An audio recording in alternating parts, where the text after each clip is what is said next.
আজকে আমরা সেন্টেন্স নিয়ে আলোচনা করব।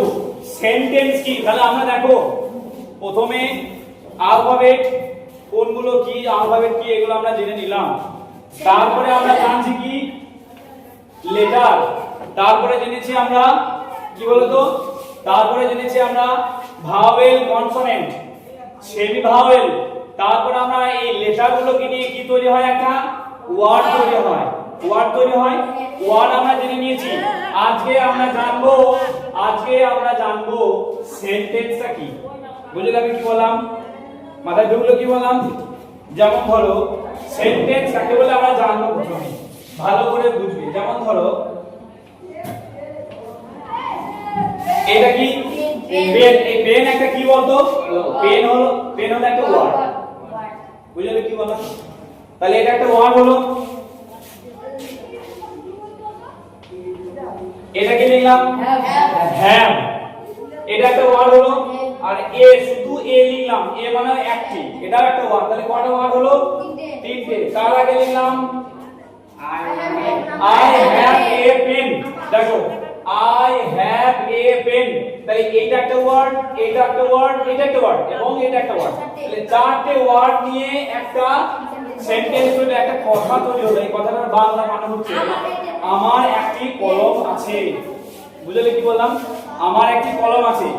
এই যে চারটে ওয়ার্ড নিয়ে আমাদের একটা সেন্টেন্স তৈরি হয় এবং প্রতিটি সেন্টেন্সের শেষে আমাকে একটা করে চিহ্ন ইউজ করতে হয়, একটা করে সাইন ইউজ করতে হয়, ঠিক আছে? তাই আজকে আমরা সেন্টেন্সের সংজ্ঞাটা জানবো। তাহলে সেন্টেন্স তৈরি হচ্ছে ওয়ার্ড নিয়ে।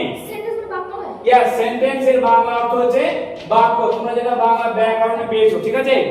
তাহলে বাক্য যেমনি বাংলায় শব্দ নিয়ে বা পদ নিয়ে তৈরি হয়, ঠিক সেই রকম একটা সেন্টেন্স তৈরি হয় কতগুলো ওয়ার্ড দিয়ে। কিন্তু আরেকটা জিনিস আমাদের মাথায় রাখতে হবে, শুধু ওয়ার্ড দিয়ে দিলেই কিন্তু সেন্টেন্স হবে না। সেন্টেন্স হতে গেলে কয়েকটা শর্ত ফলো করতে হবে। ওয়ার্ডগুলোকে এমন ভাবে সাজাতে হবে, কেটে গেছে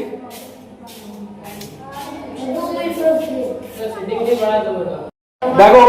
তাই এখানে লিখেছি আমি যে কতগুলি ওয়ার্ড পরপর বসিয়ে যদি কোনো মনের ভাব সম্পূর্ণরূপে প্রকাশ হয় তখন তাকে বলে সেন্টেন্স। ক্লিয়ার? এইবার দেখো, যেমন আই হ্যাভ এ পেন, আমার এই কলম আছে, হি ইজ এ টিচার, এগুলো দেখো কতগুলো ওয়ার্ড নিয়ে একটা সেন্টেন্স তৈরি হয়েছে। কিন্তু শুধু ওয়ার্ড থাকলে হবে না, ওয়ার্ডগুলোকে সুন্দরভাবে সাজাতে হবে। যেমন দেখো এখানে যেমন আছে আই হ্যাভ এ পেন, এইখানে আমি ওই ওয়ার্ডগুলোই লিখেছি। দেখো পেন, আই এ হ্যাভ। কি করেছি না, এই যে ওয়ার্ড অ্যারেঞ্জটা, ওয়ার্ডগুলো যে সাজিয়েছি সেগুলো কেমন যেন উল্টোপাল্টা করে সাজিয়েছি। আর সেই জন্য কোনো রকম কি আসছে না, কোনো এক্সপ্রেশন বা কোনো অনুভূতি বা কোনো ভাব আসছে না। সেই জন্য এটাকে আমরা ওয়ার্ড বলবো না, এইটা হচ্ছে ওয়ার্ড। বুঝলে কি বললাম আমি?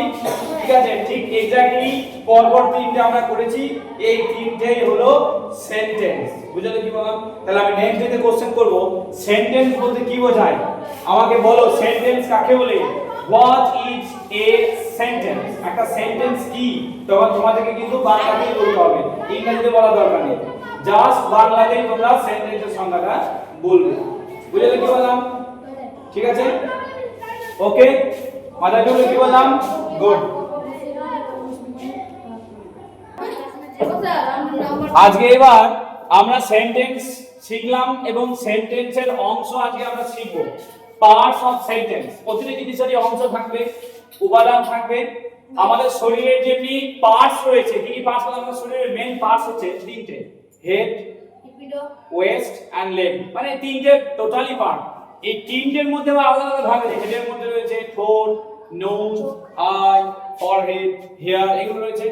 আবার এইখান থেকে এই যে উদর বলছি আমরা, এই জায়গাটাতে রয়েছে চেস্ট, বেলি, এগুলো হচ্ছে এক একটা অংশ। ঠিক সেরকম সেন্টেন্সের কিন্তু টোটাল অংশ হচ্ছে কয়টি? দুটো। তাহলে সেন্টেন্সের দুটি অংশ, একটা হচ্ছে সাবজেক্ট আর একটা হচ্ছে প্রেডিকেট। সাবজেক্ট ভার্ব শিখবো না আমরা, আগে সাবজেক্ট আর প্রেডিকেট শিখবো, ঠিক আছে? তাহলে সেন্টেন্সের মোট দুটি অংশ, একটা হচ্ছে সাবজেক্ট আর একটা হচ্ছে প্রেডিকেট। মনে থাকবে কি বললাম? তাহলে এই দুটি অংশ আমাদেরকে মাথায় রাখতে হবে। সাবজেক্টের দুটো সিলেবেল, সাবজেক্ট প্রেডিকেট বুঝলি কি বললাম বানান মুখস্থ চাই আমার নেক্সট ডে স্পেলিং ধরবো আমি বলবো প্রেডিকেট স্পেলিং বলো বলবো সাবজেক্ট স্পেলিং বলো বলবো পার্টস অফ সেন্টেন্স অর্থাৎ সেন্টেন্সের অংশ কয়টি এবং কি কি তোমাদের কিন্তু বলতে হবে সেন্টেন্স কাকে বলে আমি ধরবো তোমাদের কিন্তু বলতে হবে ঠিক আছে রবিবার দিন কি বলেছিলাম একটু পরে বলছি ঠিক আছে তাহলে আপনারা ক্লিয়ার আজকে আমরা সাবজেক্ট কি প্রেডিকেট কি এই দুটো আজকে শিখবো তারপর আজকে আমাদের ক্লাস অফ করে দেব ঠিক আছে ওকে প্রেডিকেট